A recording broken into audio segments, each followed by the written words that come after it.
bonjour à toutes et à tous. Ce matin, nos clarifications porteront sur une question délicate, celle de l'identification des défunts. Certains fidèles ont tendance à croire qu'il est possible d'identifier des défunts. En effet, toute personne qui adresse à Dieu des prières pour les âmes du purgatoire le fait en toute ignorance de l'âme à laquelle ou des âmes auxquelles ces prières seront appliquées. Il n'y a que Dieu qui sache réellement quelle âme a besoin de ces prières pour obtenir soulagement ou pour vite quitter le purgatoire.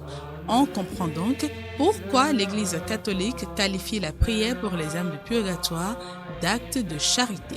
Toutefois, ceci ne devrait pas nous empêcher de prier pour le repos des âmes de nos proches parents défunts ou pour le repos des âmes des personnes que nous avons connues qui ne sont plus de ce monde.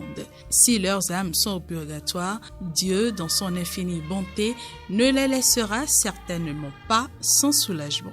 Mais Dieu est le seul à décider si nos prières ne seront appliquées qu'à elles seules ou à d'autres âmes également, ou encore à d'autres situations. Dès lors que nous prions, Dieu seul décide de l'usage qu'il en fera. N'hésitons donc pas à prier sans cesse. À haute voix ou dans notre cœur, Dieu entend nos prières et gardons à l'esprit que nos prières ne sont pas vaines.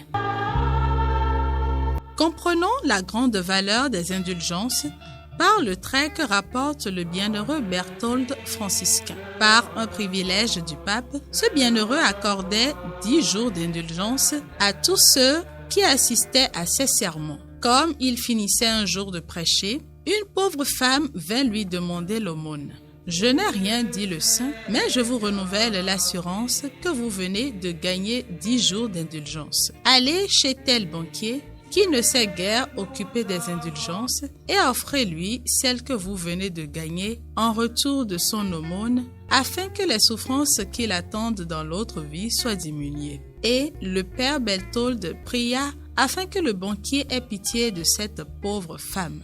Elle s'y rendit simplement et avec foi. Dieu permit que cet homme l'accueillît avec bonté.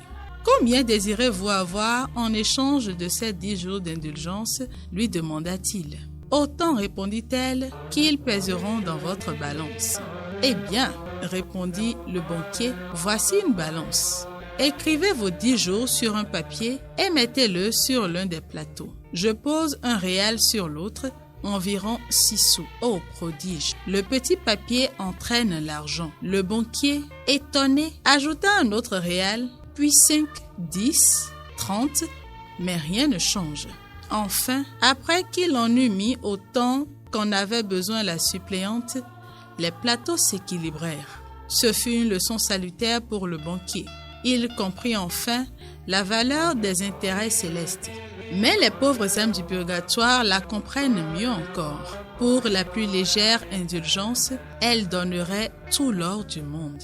C'est pourquoi elles désirent tant que nous leur en appliquions, nous qui pouvons tant en gagner. Merci pour votre attention et à demain pour un nouveau numéro de votre émission pour nos amis les âmes du purgatoire.